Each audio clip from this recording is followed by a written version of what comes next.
ज्यांना ज्यांना आंबा प्रचंड खायला आवडतो अशांसाठीची रेसिपी म्हणजेच आंबा पोळी। जी माणसं कोणत्याही सीझनमध्ये आंबा खाऊ शकतात ती आंबा पोळी करून फ्रीजमध्ये ठेवली तर ती वर्षभर टिकून राहते। आमच्या घरामध्ये दीदीला आंबा प्रचंड आवडतो, त्यामुळं तिनं आंब्याची पोळी बनवायला घेतली होती। तिचीच वर्षभराची तयारी होती। मला काही जास्त आंबे खायला आवडत नाहीत, मी सीझन बाय सीझन खाऊ शकते, पण तिला आंबे खायला खूप आवडतात म्हणून ती स्वतः पुढाकार घेऊन तिची वर्षभराची तयारी करत होती।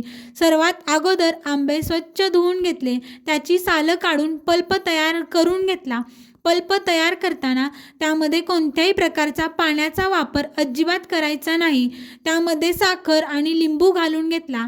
साखर तुम्हाला आवडेल त्या प्रमाणात तुम्ही घालू शकता, कमी जास्त करू शकता, पण लिंबू घालताना मात्र प्रमाणातच घाला, अति लिंबू घालू नका।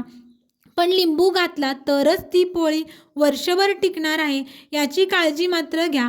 आम्ही सुद्धा लिंबू घातला होता, पण त्याचा व्हिडिओ घ्यायचा राहिला होता, त्यामुळं तुम्हाला वाटेल की यामध्ये लिंबू नाही, तर त्यामध्ये लिंबू घातला होता।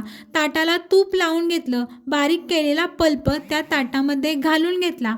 तो पल्प घातल्यानंतर ताट एकसारखं गोल फिरवून घ्या, जेणेकरून तो घातलेला पल्प पोळीसारखा एकसारखा पसरेल। जास्त जाड किंवा जास्त पातळ पोळी करू नका। हा पल्प घातलेली ताटं 2 दिवस कडक उन्हामध्ये वाळवून घ्या।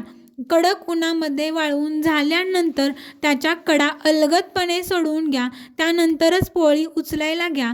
जर कडा सोडवल्या नाहीत तर पोळी व्यवस्थित निघणार नाही, त्यामुळं ती काळजी पहिल्यांदा घ्या। पोळी व्यवस्थित काढून घ्या। आम्ही पण ही पोळी अगोदर केली होती, त्यावेळी सुद्धा व्यवस्थित निघली होती, पण त्यावेळी आम्ही तो पल्प गरम करून घेतला होता।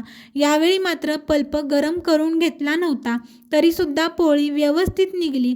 एकदा ट्राय करून नक्की बघा।